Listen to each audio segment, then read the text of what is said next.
So guys, yeah, the Cold Steel Vaquero Grande in my opinion is an excellent folding knife for self-defense purposes. You have a great S-shaped blade that will slash nicely through clothes and flesh alike. It has a good penetrating tip that would go straight into your attacker when fighting for your life. I think it's the best option you have these days for a blade for defensive uses, a folding blade that will be used for self-defense. So if you have other options as well, that's good for you. If you're happy with it, that works as well. In my opinion, it's this one. This is the best option. But don't be shy and share your experiences and your thoughts, your options, whatever it is you choose and like more than what I'm showing you here. Just don't be shy and tell us about it. Okay? As I look into the front right pocket, I have my keychain here. And we have, let me change the setup so you can see it better.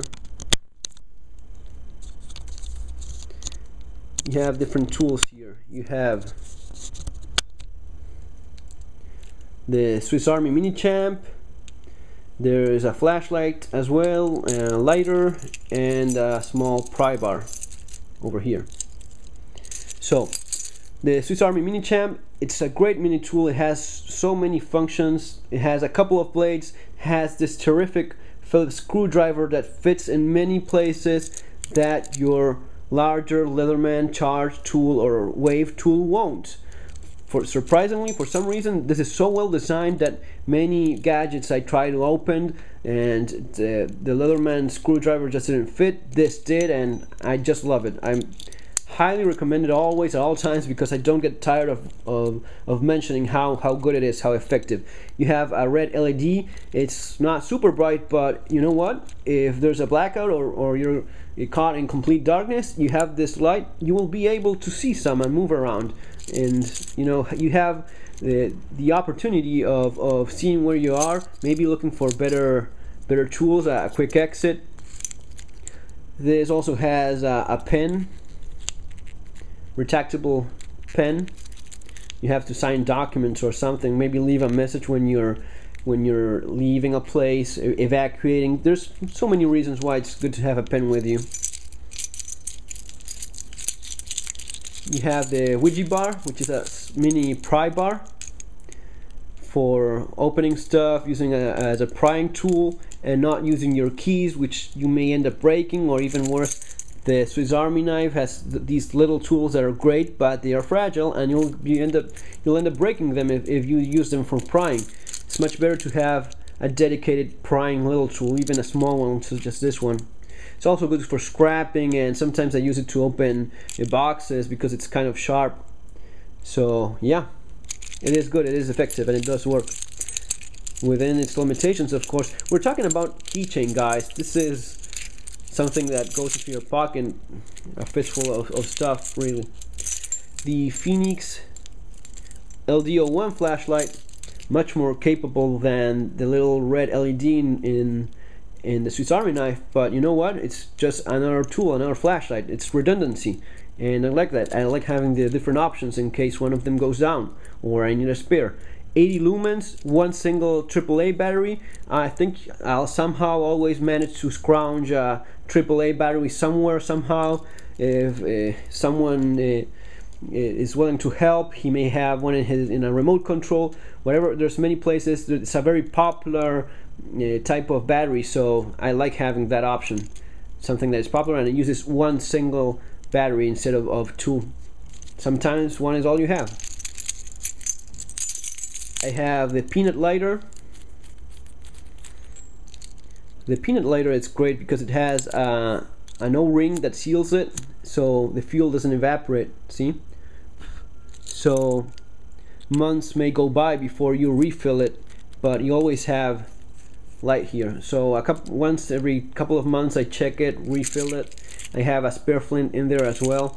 So yeah, tools for getting around: a small blade, flashlight, and fire. I have the basics covered in something that I would grab just as I'm leaving the door. if I don't have anything else, I will at least have this. Even if I'm just throwing the garbage outside, I will have this in my hand because I'm just going through the door. And if I'm going through the door, I have my keys. So I have these options. I will have better ones as well, but I like the redundancy. Having spares and having that capability, it's something that I thought of and planned in my system.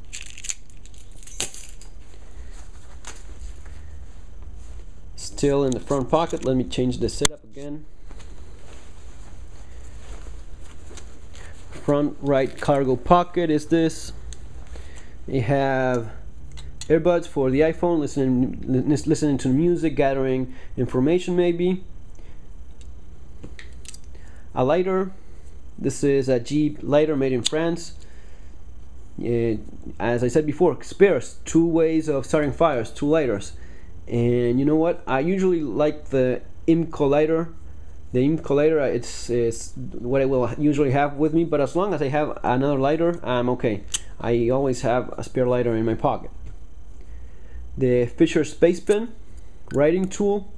Simple, effective, it works, it writes well on different surfaces. It's actually a design that is so highly regarded that it's displayed in the Museum of Modern Art.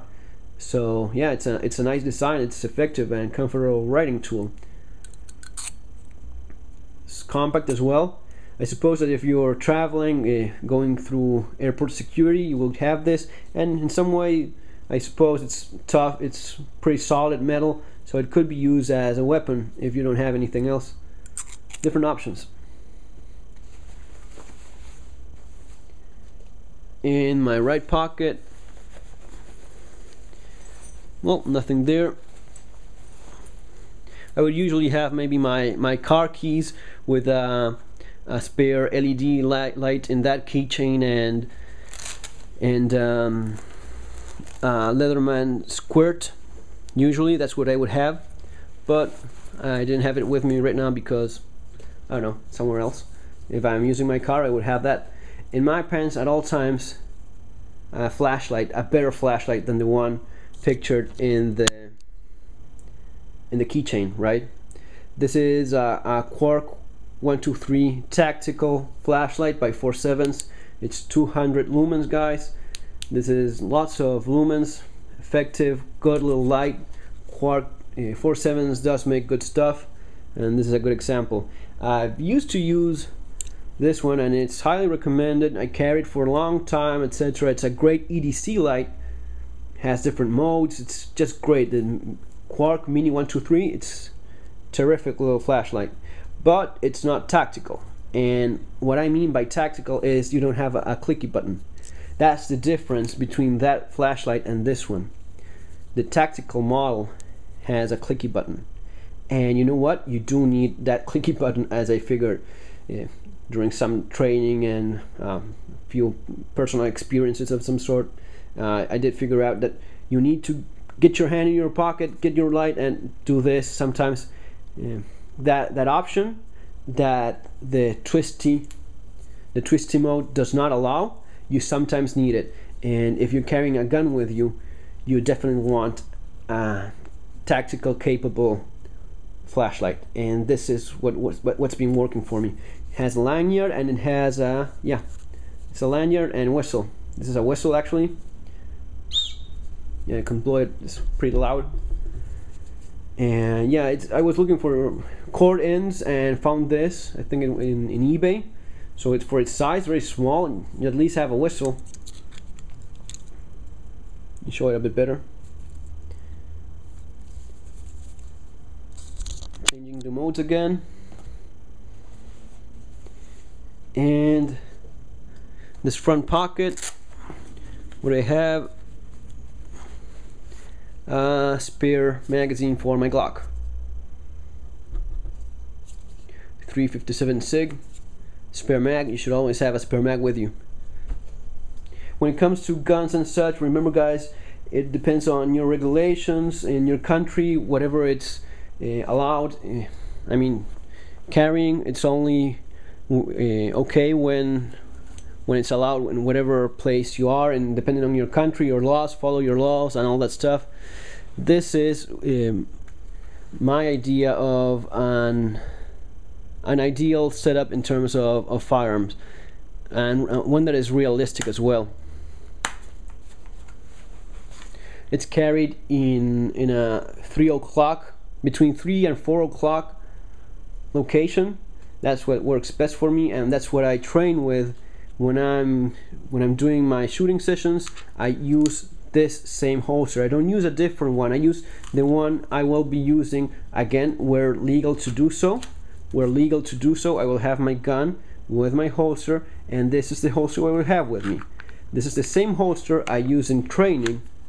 Okay, so I train with the same stuff that I carry. It's silly to do otherwise. Okay, it has XS big dot sights, and I can't say I'm crazy about them. I'm used to using the ordinary sights, and that's probably what I'll be going back to. I'll be going back to the I'll be using the Mipro lights probably. That's the ones I bought, Mipro lights, the ones with the 2 green dots on the back and 1 orange dot up front with tritium.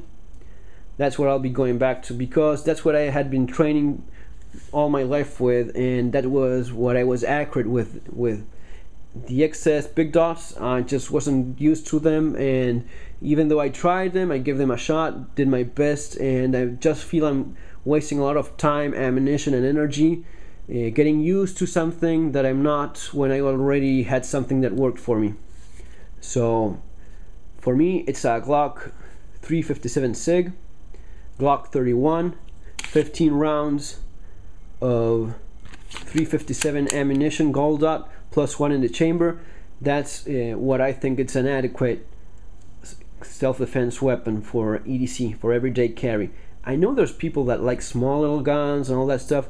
I don't pretend my gun to be comfortable. I just pretend it to do what it's supposed to in a self-defense situation. I don't want a mouse gun. I don't want one that is chopped all over and it's like this itty-bitty little thing that I've never trained with, that I don't use regularly in training sessions, that is not as accurate, that is not as powerful.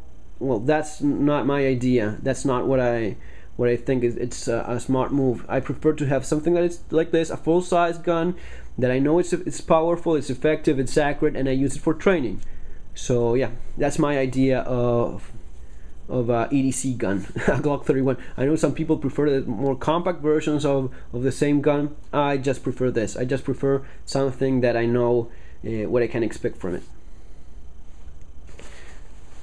Well, so you have, yeah, back pocket, my wallet, money with coins as well, credit cards, that kind of stuff, the stuff you usually will have. I also have a couple other things. I have a couple of little, little scalpel blades, some matches, and small strips for fixing stuff. I'll probably be showing that in a review because I'm kind of running out of time here. So yeah, back pocket. Yeah, what do you know? Have my car keys with me. Actually, as I said before, the Squirt P4. There's a new one that is the P4S or PS4, something like that, that includes scissors, and it's pretty much the same thing as the Mini Champ, the Victorinox Swiss Army Mini Champ. But at least here you have, yeah, a couple of pliers and another flashlight. So guys, I went through everything I had in my pockets. As you just saw, the stuff I will have with me. It's the stuff you should have with you at all times, in my opinion, especially if you live in countries that have the possibility of getting a concealed carry license. It makes no sense for me to not have your concealed carry weapon with you at all times. So these are the tools I use, the setup I use, the clothes, etc., and what has been working for me so far. In another review, I'll be reviewing the EDC bag. This is the EDC bag I'm using now. I have a number of EDC bags, as you probably know. I reviewed them in the past, but this is the one I'm using now. So remember to subscribe, guys, and see you on our next video. Take care.